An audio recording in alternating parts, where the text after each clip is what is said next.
Selamat pagi anak-anak, apa kabar semua hari ini? Ya, pasti kita semua dalam keadaan sehat kan? Anak-anak, siap hari ini kita belajar? Materi kita, tema 6, cita-citaku, subtema 3, pembelajaran 2. Materi pembelajarannya yaitu Bahasa Indonesia, IPA, dan SPDP. Tujuan pembelajaran, anak-anak bisa membacanya saja. Selanjutnya, perhatikan gambar berikut. Nah, pernahkah kalian menemui anak-anak yang bekerja sebagai pemulung seperti gambar di atas, gambar tersebut? Nah, gambar tersebut adalah gambar anak-anak yang bekerja sebagai pemulung. Mengapa mereka bekerja di usia muda mereka? Ya, karena mereka juga memiliki cita-cita seperti kalian. Nah, ada beberapa pemulung yang mencapai cita-citanya dengan gemilang. Berikut ada salah satu cerita tentang pemulung yang sukses. Mari kita baca bersama-sama anak-anak. Ayo membaca bersama ibu ya. Aku sarjana pemulung. Namaku Wahyudin, biasa dipanggil Wahyu. Aku anak pasangan buruh tani. Aku tinggal bersama kelima saudara tiriku dan 2 adikku selain orang tuaku. Karena kemiskinan, tidak ada satupun kakak tiriku yang dapat menamatkan sekolah dasarnya. Aku pun terancam demikian karena kami tidak punya uang untuk sekolah. Tetapi aku bertekad, aku harus sekolah. Saat subuh, aku pergi mengumpulkan sampah plastik dan kardus untuk dijual. Pekerjaanku ini disebut memulung. Aku adalah seorang pemulung. Hasil dari memulung digunakan untuk membayar uang sekolahku. Aku memulung sejak usia 10 tahun pada saat aku duduk di kelas 4 SD. Untuk menamatkan sekolah dasar, aku perlu tambahan biaya. Selain memulung, aku pun menggembalakan kambing tetanggaku. Ya, sewaktu SMP, aku juga berjualan gorengan. Apapun kulakukan agar aku dapat sekolah. Tetapi meski demikian, aku selalu mendapat juara di sekolahku. Pada tahun 2013, aku telah menyelesaikan kuliahku di Jakarta dengan tetap menjadi pemulung. Lalu aku mendapatkan beasiswa untuk melanjutkan kuliah kembali di ITB atau Institut Teknologi Bandung, yang kini hampir selesai. Aku bangga telah mencapai cita-citaku untuk terus sekolah, meskipun dengan perjuangan panjang dan berat.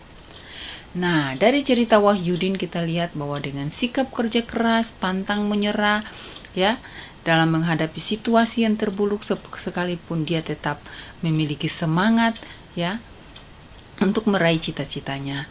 Dan hanya orang-orang yang sabar dan bertahan saja yang mampu mengalahkan tantangan tersebut untuk meraih cita-cita.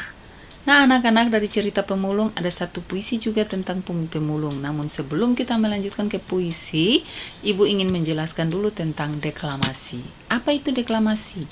Deklamasi adalah salah satu cara membacakan puisi tanpa menggunakan teks puisi. Artinya, kalau tidak menggunakan teks puisi, maka puisi tersebut sudah harus dihafal, diingat, sehingga bisa dideklamasikan. Nah, membaca puisi itu memerlukan pelafalan yang jelas dan intonasi yang tepat. Nah, ada juga pemenggalan kalimat dalam membaca puisi sehingga puisi tersebut akan enak didengar dan mudah dipahami isinya. Nah, tanda yang dipakai dalam menentukan jeda puisi ada 3 ya, yaitu memakai tanda garis miring. Garis miring 1, garis miring 2, garis miring 3. Masing-masing memiliki arti. Garis miring 1 berhenti sebentar untuk bernapas, biasanya pada koma atau di tengah baris. Garis miring 2 berhenti agak lama, biasanya koma di akhir baris yang masih berhubungan dengan baris berikutnya. Kemudian garis 3 berhenti lama sekali, biasanya pada titik baris terakhir atau pada akhir baris. Nah, untuk berlatih anak-anak, kita akan baca satu puisi ini. Ibu akan baca bait pertamanya saja sambil menentukan jedanya. Selanjutnya, bait kedua, 3, dan 4 anak-anak akan membacanya dan berlatih di rumah. Sahabatku seorang pemulung, ciptaan Dekaritas. Ya. Tangan-tangan kecilmu begitu lincah, mengais dan memilah sampah rumah. Kamu mencari plastik, bahkan kertas dan kardus. Nah, anak-anak, untuk menentukan jeda kita pakai ya. Kita lihat di sini tangan-tangan kecilmu kita kasih garis 1. Begitu lincah kita kasih garis 2 di pinggir. Mengais dan memilah sampah rumah. Ya, garis 2 lagi di pinggir. Kamu mencari plastik, ya kamu ini stop sebentar, kita kasih 1 garis. Mencari plastik bahkan kertas dan kardus. Di sini kita kasih garis 2. Bisa paham anak-anak? Sekarang anak-anak bisa berlatih untuk bait kedua, 3, dan keempat. Ya. Nah, kita lihat. Sebentar ya, Ibu hapus ini dulu. Biar dia tidak mengganggu. Nah, banyak usaha yang dilakukan untuk memanfaatkan barang bekas di lingkungan sekitar. Salah satunya itu dengan mendaur ulang barang bekas pakai untuk membuat karya seni rupa. Salah satu karya seni rupa yang akan kita pelajari yaitu tentang kolase. Kolase itu apa anak-anak? Semester 1 kita sudah belajar tentang kolase. Ibu mengingatkan lagi, kolase adalah teknik untuk membuat karya seni rupa 2 dimensi dengan cara memotong dan menempel. Bahan yang digunakan dari berbagai bahan seperti kertas, kain, kaca, logam, kayu, dan lainnya yang ditempelkan pada permukaan gambar. Nah, anak-anak akan berlatih sebentar. Kita lanjut materi. Ya. Kita lihat bahwa keanekaragaman makhluk hidup telah memberikan manfaat bagi kehidupan manusia atau makhluk hidup. Sepantasnya manusia berusaha atau bertindak untuk memelihara, mengembangkan, dan menjaga keanekaragaman makhluk hidup sebagai sumber daya alam hayati. Nah, masyarakat dunia sekarang harus segera bertindak melestarikan keanekaragaman makhluk hidup. Dampak buruk yang diakibatkan kepunahan makhluk hidup telah merugikan bagi manusia. Di Indonesia banyak jenis hewan dan tumbuhan asli Indonesia berada di ambang kepunahan. Punah berarti hampir habis. Bahkan beberapa sudah punah.